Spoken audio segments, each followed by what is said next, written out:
Structural organisation इन animals, right.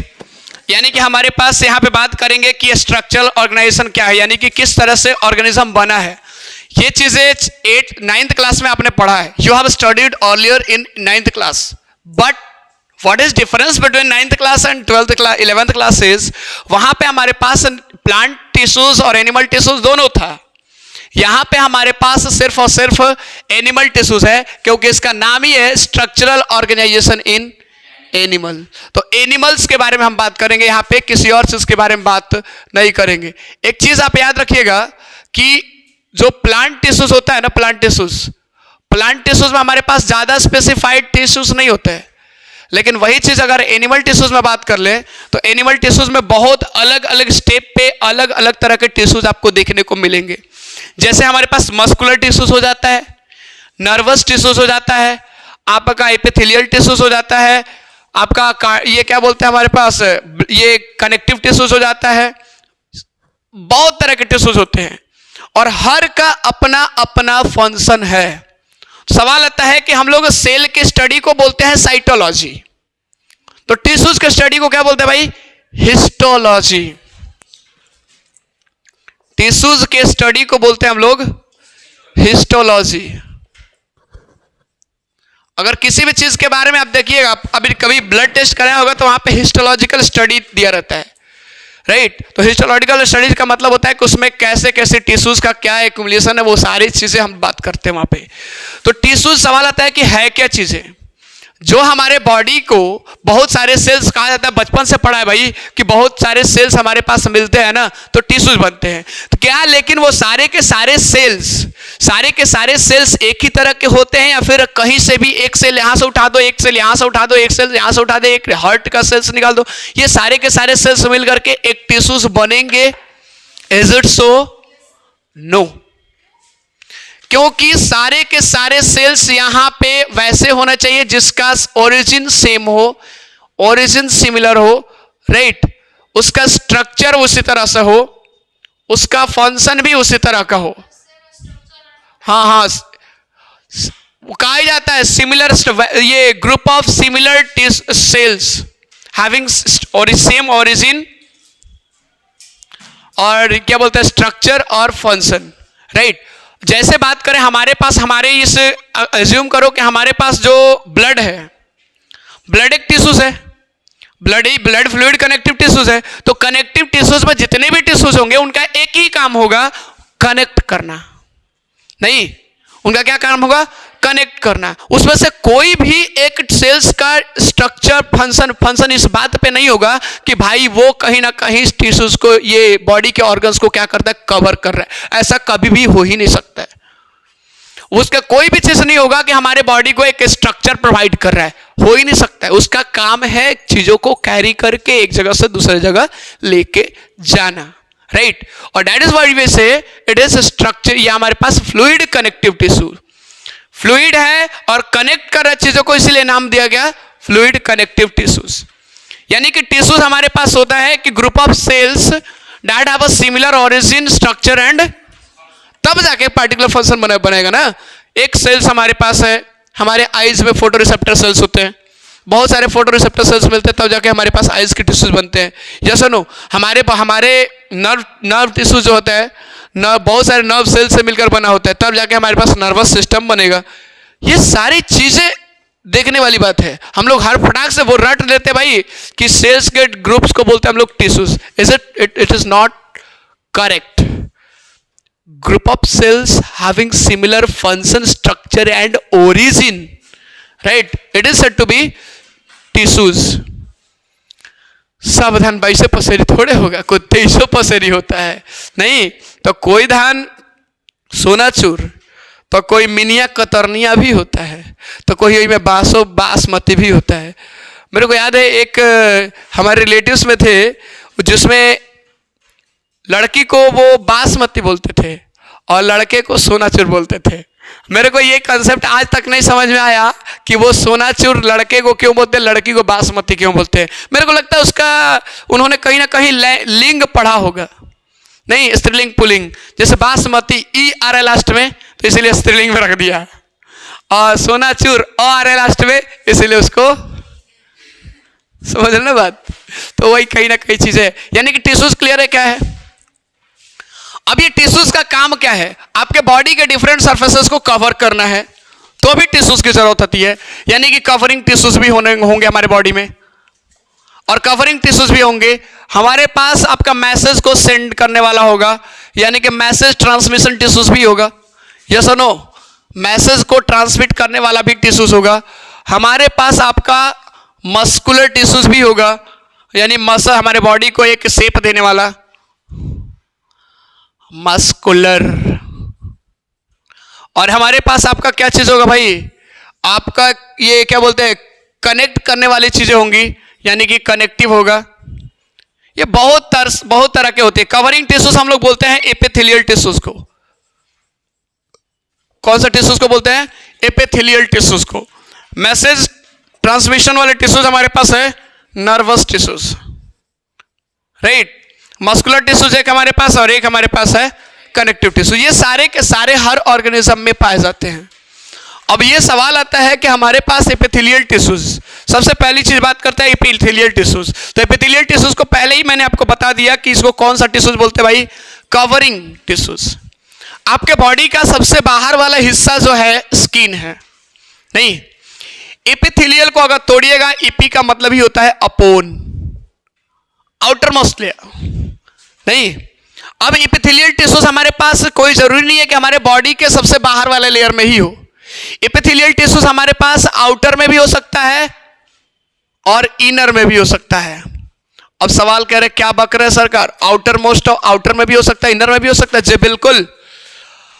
अगर outer की बात कर ले तो जैसे हमारे पास स्किन है, स्किन इसी का हिस्सा है, और स्किन हमारे पास, आपको बता दूं कि ये वो पार्ट है जो फर्स्ट डिफेंस लेयर है हमारे बॉडी का। अगर कोई लेयर सबसे पहला लेयर है जो प्रोटेक्ट कर रहा है, जर्म से प्रोटेक्ट कर रहा है, इन्वेडर से प्रोटेक्ट कर रहा है, फॉरेन पार्टिकल से प्रोटेक्ट कर रहा है, एंटीजन से प्रोटेक्ट कर रहा है, दैट इज व्हाट वी से स्किन।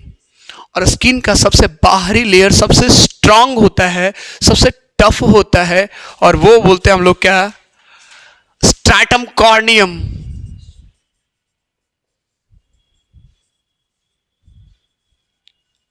स्ट्रैटम कॉर्नियम वो है जो आपको जब ठंड लगती है तो सबसे पहले इसी से पार होता है। आपके बॉडी में कोई भी जर्म्स अटैक करता है तो इसी के थ्रू आपके बॉडी के अंदर इंटर करता है। ये वो है जिसके थ्रू कोई भी जर्म्स आने, लेकिन ध्यान रखेंगे, फिर से मैं बोलता हूं कि फालतू चीजें जो खाने से ना, ये चीज स्ट्रैटम कॉर्नियम कमजोर हो जाता है। सनलाइट में आप ज्यादा देर तक एक्सपोज करिएगा अपने आप को, ये कमजोर हो सकता है। स्ट्रैटम कॉर्नियम जरूर रोकता है भाई, बहुत सारी चीजों को रोकता है, बहुत सारे जर्म्स को जोड़ता है, लेकिन कहते हैं ना अति सर्वत्र वर्ज्यते, एक हर चीज की लिमिट होती है। उस लिमिट को जैसे ही पार करेगा वो काम करना बंद कर देगा। नहीं, आप नोटिस करिए ना, अभी के जो धूप में जो चिलचिलाहट है, जो आग की तरह तपिश है, उसमें आप 2 घंटे बैठ जाए तो पूरा लगता है कि आग लग गया पूरे बॉडी में। सुबह के धूप बहुत ही बेहतर है, 8, 10, 8, 9 बजे तक का धूप सही है। अभी तो 9 बजे वाला ही कहना मुश्किल है, 8 बजे तक वाला बहुत बेहतर है। उसके बाद वाले धूप में आप अपने आप को एक्सपोज करते हैं तो कहीं ना कहीं अल्ट्रावायलेट रेडिएशंस आना शुरू हो जाता है, राइट। तो उसमें अपने आप को कोशिश करें कि एक्सपोज ना करें, तो बॉडी के मैक्सिमम पोर्शन को कवर रखें ताकि वो डायरेक्ट सन का लाइट आपके बॉडी को न चीज करे। जैसे डायरेक्ट सनलाइट आएगा, स्ट्रैटम कॉर्नियम को वो इन्फेक्ट करेगा। और जो टफ लेयर है, जो टफ लेयर आपका बॉडी का है, वो स्किन है। स्किन का ऊपर वाला लेयर हमारे पास स्ट्रैटम कॉर्नियम, जिसको आप देख पा रहे हैं, जिसको आप टच कर पा रहे हैं, राइट। तो ये चीजें अगर फेल हो गई, ये काम करना सही तरीके से नहीं किया, तो फिर आपके बॉडी में वो सारे के सारे इन्फेक्शन, सारे के सारे स्किन जर्म, सारे के सारे आपका अल्ट्रावायलेट रेडिएशन इंटर करेगा और स्किन डिजीज जैसे रोग आपके अंदर में दे देगा। मेहमान नवाजी आप करते रहिए, उसको खिलाते रहिए, पिलाते रहिए, आगे तक जाते रहिए, है ना। अब ये नहीं जरूरत है, पता नहीं है कि अगले जनरेशन में आप अगले 10 साल तक रहने वाले हैं कि नहीं रहने वाले, क्योंकि उसी स्किन डिजीज में से कैंसर भी आता है, स्किन कैंसर, नाम तो सुना होगा। अभी देखिए कैंसर के केसेस बहुत ज्यादा है कि नहीं है, पहले से बहुत ज्यादा है कि नहीं है। पहले सुनने को मिलता था कि उसके गांव में एगो कैंसर से एक्सपायर हो गए, अब तो ऐसा कोई गांव ही नहीं है जहां पे एक दो को पेशेंट कैंसर के ना हो। है कोई? नो। तो पहली चीज, अगर बाहर में है तो expose to outer environment, expose to outer environment. जैसे सपोज कर लो हमारे पास ये चीजें हैं,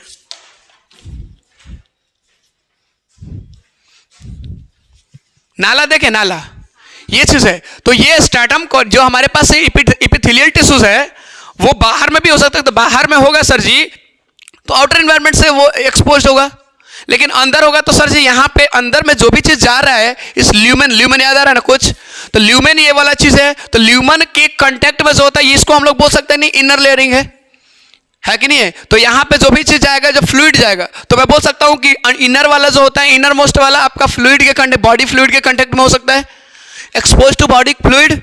तो ये वाला बॉडी फ्लूइड के कंटेक्ट में होगा और ये वाला हमारे पास आउटर एनवायरनमेंट के कंटेक्ट में।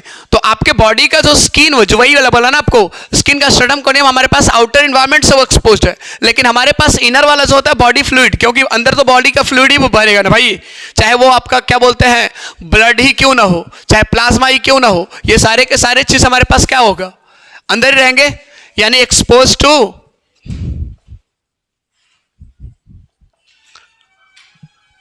Body fluids. यस और नो? Is that clear? ये सारी चीज क्लियर है, इनर और आउटर। एक चीज और बता दूं आपको कि एपिथेलियल टिश्यूज जो है ना, जो एपिथेलियल टिश्यूज है उसमें हमारे पास क्या होता है कि यहां पे जितने भी सेल्स हैं वो कंपैक्टली होते हैं, टाइटली पैक्ड, लेकिन फिर भी माइक्रोस्कोपिक आपका गैप रहता है, राइट? यानी कि इंटरसेलुलर स्पेसेस आपका क्या होता है,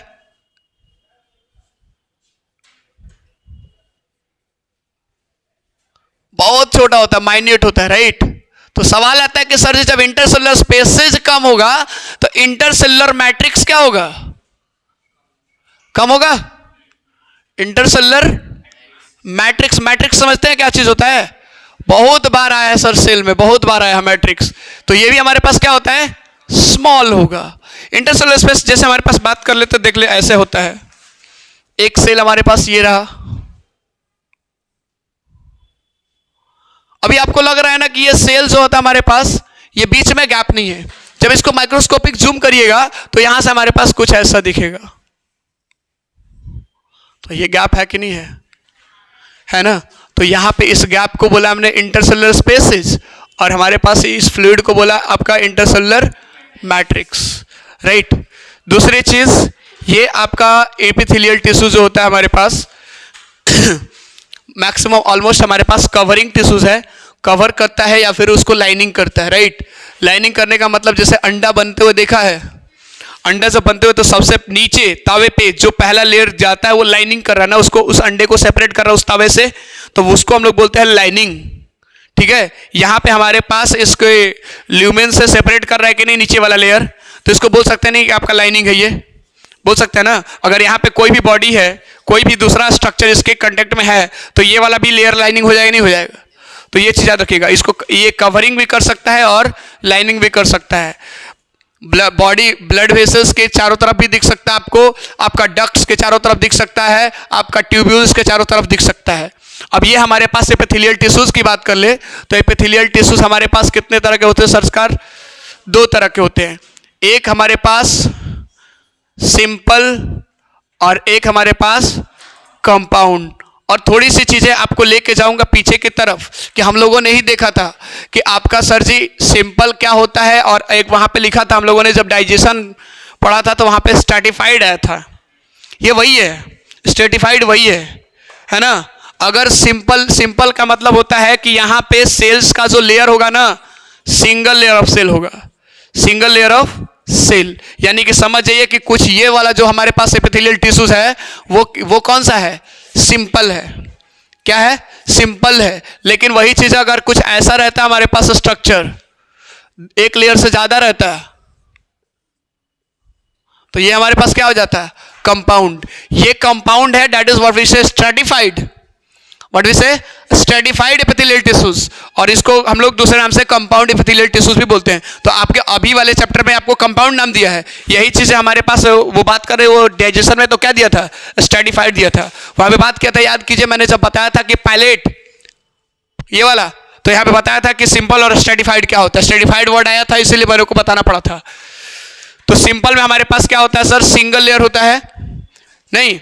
और दूसरी चीज, एक चीज याद रखिएगा, यहां पे सेल्स जो होता है टाइटली पैक्ड होगा, वो तो हमारे पास एपिथेलियल टिश्यूज का ही नेचर है ना, एपिथेलियल टिश्यूज का ही नेचर है। तो यहां पे वो तो दिक्कत है नहीं।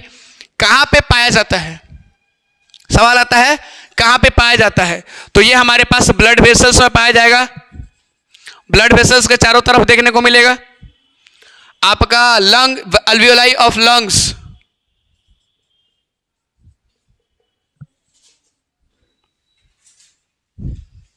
राइट।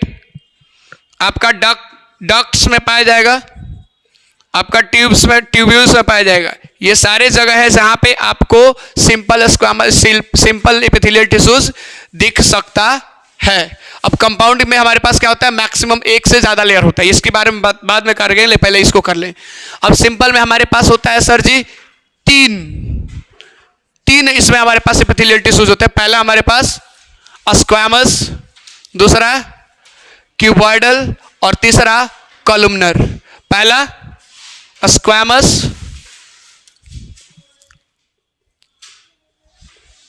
स्क्वामस की बात कर लेते हैं। पहला स्क्वामस है भाई मेरे, ये चीज आपको पता है, स्क्वामस वर्ड आया है स्क्वायर से, राइट। अगर इसका डेप्थ में स्टडी किया है तो इसका जो लगभग जो शेप होता है ना, हालांकि आपके एनसीईआरटी में दिया हुआ कि इरेगुलर शेप है ना, इरेगुलर शेप लिखा हुआ है ना, लेकिन ये कुछ लगभग याद करिए 9th क्लास में आपने पढ़ा था इस चीजों के, स्क्वायरिश इन शेप है ना। तो कुछ इसका शेप जो होता है स्क्वायरिश होता है। ऐसा होता है जैसे हमारे पास ऐसा लगता है ना जैसे फ्लोरिंग किया गया ना टाइल्स से, यानी कि टाइल फ्लोर के टाइल्स की तरह लगता है, ठीक है, टाइल्स ऑफ फ्लोर। कभी भी टाइल्स हमेशा मैक्सिमम जो होता है, मैक्सिमम का ऑलमोस्ट हमारे पास क्या होता है, वो स्क्वायरिश ही होता है। रेक्टेंगुलर तो वो ये संगमरमर होता है नहीं, जो बड़े बड़े लाते चट्टान बिछाए जाते हैं और कटिंग कर करके वो चीज़ एडजस्ट किया जाता है, तो वो चीज़ हमारे पास वो टाइल्स नहीं है। तो ऐसा लगता है कि ये कहीं ना कहीं एक बॉडी के लेयर पे वो टाइलिंग ही कर दिया गया है। जैसे घर में ये चीज़ नीचे अगर बिछा दीजिएगा ना तो इसको टाइलिंग बोलते हैं, राइट। टाइलिंग बोलते हैं। फ्लोरिंग में हमारे पास फ्लोर में किया जाता है ना, टाइल बिछाया जाता है ना, टाइल के शेप का ही हमारे पास इसका शेप होता है, किसका, स्क्वामस एपिथेलियल टिश्यूज का। आपका इसका न्यूक्लियस बीच में होगा, इसमें कोई दिक्कत नहीं है, थोड़ा सा उठा हुआ रहता है, यानी कि कुछ ऐसा स्ट्रक्चर रहता है भाई।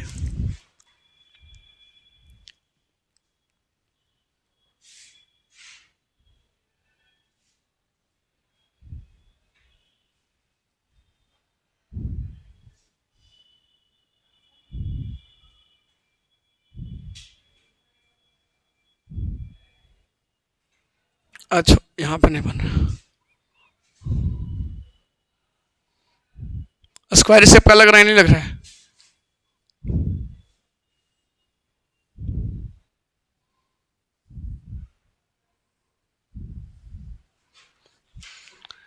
इसकी थोड़ी सी डेप्थ होती है, मोटाई तो होगी ना कुछ, हर पेपर की भी मोटाई होती है। थिकनेस किसी का भी जीरो नहीं होता है, थिकनेस किसी का भी जीरो नहीं होता है। कोई भी चीज ऐसा ही नहीं जिसका थिकनेस ना हो।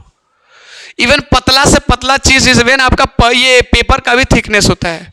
नहीं, पेपर का थिकनेस नोटिस करिएगा, कभी आप प्रिंटिंग पेपर लीजिएगा तो वहां पे लिखा रहता है जीएसएम, है ना, 70 जीएसएम, 80 जीएसएम, 90 जीएसएम। तो ये जीएसएम जो है ना वो उसका थिकनेस होता है, जितना ज्यादा जीएसएम होगा उतना ही थिकनेस उसका ज्यादा होगा, ठीक है। तो वो चीज पेपर का भी वो चीज थिकनेस होता है, तो इसका भी कुछ ना कुछ थिकनेस होगा। तो ये स्क्वायरिश शेप का होता है। दूसरी चीज ऐसा लगता है कि it is just like the tiles of the floor.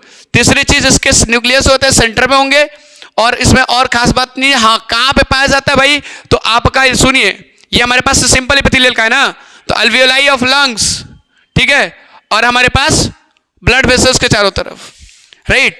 क्या काम करता है सर, ये एक फॉर्म करता है डिफ्यूजन लेयर, यानी कि जिसके थ्रू सबस्टेंसेस डिफ्यूज कर सकता है। It forms a diffusion membrane बोल सकते हैं।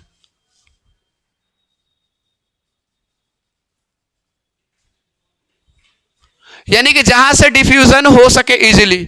और डिफ्यूजन माने यानी कि ये हमारे पास लेयर है, तो इधर से कोई भी चीज जाना हो तो इजीली आपका जा सकता है नहीं। तो ये हमारे पास फॉर्म करता है कौन?